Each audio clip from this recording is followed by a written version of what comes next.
Hello, welcome to Arusuvai. இன்னைக்கு நம்ம என்ன செய்ய போறோம்னா பூண்டு குழம்பு செய்ய போறோம். முன்னாடி வெங்காய வத்த குழம்பு போட்டிருக்கேன். அதனோட லிங்கை டிஸ்கிரிப்ஷன்ல கொடுக்குறேன். இப்போ பூண்டு குழம்பு செய்யறத பார்க்கலாம். தேவையான பொருட்களை பார்க்கலாம். இதுக்கு வறுத்து அரைக்கிறதுக்கு மல்லி விதை 2 டீஸ்பூன் எடுத்து வச்சிருக்கு. அடுத்தது கடலை பருப்பு 2 டீஸ்பூன், உளுத்தம்பருப்பு 1 டீஸ்பூன், வெந்தயம் 1/2 டீஸ்பூன், மிளகு 1/2 டீஸ்பூன், ஜீரகம் 1 டீஸ்பூன் எடுத்து வச்சிருக்கோம். மிளகா 5-6 மிளகா காரம் தேவையான அளவுக்கு எடுத்து வச்சுருக்கேன். உங்களுக்கு காரம் வேணும்னா கூட போட்டுக்கலாம். அடுத்தது மஞ்சத்தூள் 1/4 டீஸ்பூன் எடுத்து வச்சுருக்கேன். சின்ன லெமன் சைஸ் புளி எடுத்து ஊற வச்சுருக்கேன். இந்த மாதிரி தண்ணியில் போட்டு ஊற வச்சுருக்கோம். 20 பல் பூண்டு எடுத்து வச்சுருக்கேன். பூண்டு உடம்புக்கு நல்லது. பூண்டு கேஸ் ப்ராப்ளம் உள்ளவங்களுக்கு ரொம்ப நல்லது. கேஸ் ப்ராப்ளம்லாம் இல்லாமல் பண்ணோம். அடுத்தது இம்யூனிட்டி இன்க்ரீஸ் ஆகும். பூண்டு சாப்பிட்டா ரொம்ப நல்லது. அதனால் பூண்டு 20 பல் எடுத்து வச்சுருக்கேன். 10 சின்ன வெங்காயம் எடுத்து இந்த மாதிரி கட் பண்ணி வச்சுருக்கேன். ஒரு தக்காளி, சின்ன தக்காளி கட் பண்ணி வச்சுருக்கோம். அடுத்தது தாளிக்கிறதுக்கு கடுகு கொஞ்சம் 1/4 டீஸ்பூன், கொஞ்சம் வெந்தயம், 3 மிளகாய் எடுத்து வச்சுருக்கேன். இப்போ நம்ம தேவையான அளவு உப்பு சேர்த்துக்கலாம். இப்போ நம்ம செய்ய ஆரம்பிக்கலாம். ஸ்டவ் பற்ற வச்சு வாணலி வச்சுருக்கேன். இப்போ வறுக்க வேண்டிய பொருட்கள்லாம் போட்டு எண்ணெய் விட்டு வறுத்துக்கலாம். எடுத்து வச்ச பொருள்லாம் போட்டுக்கலாம்.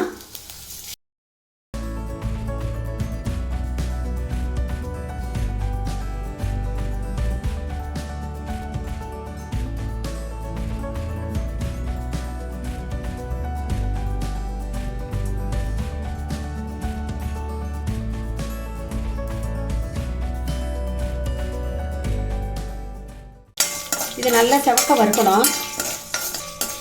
5 மினிட்ஸ் வதக்கிட்டோம். நல்லா செவந்துடுத்து. இப்போ இந்த எல்லாத்தையுமே தட்டில் மாற்றி வச்சுக்கலாம். இப்போ ஸ்டவ் பற்ற வச்சு வாணலி வச்சுருக்கோம். அதில் நம்ம நல்லெண்ணெய் விட்டுக்கலாம். நல்லெண்ணெய் விட்டு செஞ்சால் தான் குழம்பு நல்லாயிருக்கும், டேஸ்ட்டாகவும் இருக்கும், உடம்புக்கும் நல்லது. 3 குழிவு கரண்டி நல்லெண்ணெய் விட்டுருக்கோம். எண்ணெய் காஞ்சிச்சு. கடுகு போட்டுக்கலாம். கடுகு வெடிக்கட்டும்.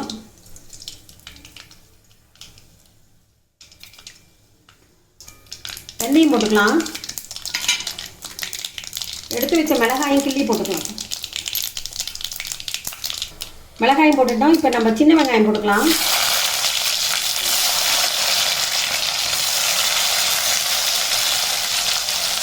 தக்காளி எடுத்து நறுக்கி வச்சதையும் போட்டுக்கலாம்.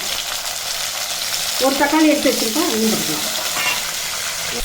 இப்போ நம்ம எடுத்து வச்ச இந்த பூண்டு 20 பல் அதையும் போட்டுக்கலாம். இப்போ பூண்டையும் போட்டுட்டோம். எல்லாத்தையும் போட்டு வதக்கிக்கலாம். மஞ்சள் பொடி போட்டுக்கலாம். இதை பாருங்கள், கொஞ்சோண்டு உப்பு போட்டுக்கலாம். கொஞ்சம் ஒரு 1/4 டீஸ்பூன். இது 2 மினிட்ஸ் வதங்கிடுது. இப்போ இதை கரைச்சி வச்ச புளியை இதில் போட்டுக்கலாம். 2 கருவேப்பிலையை போட்டுக்கலாம்.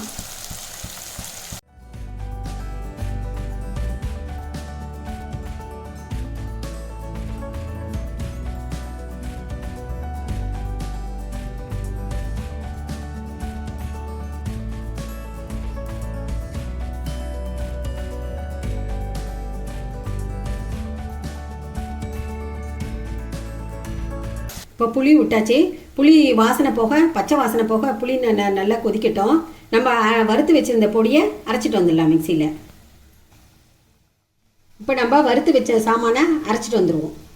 இப்போ பாருங்கள், புளி தண்ணி கொதிச்சிருச்சு. நல்லா புளி வாசனை, பச்சை புளி வாசனை போயிடுச்சு. பூண்டு வெந்துடுத்து.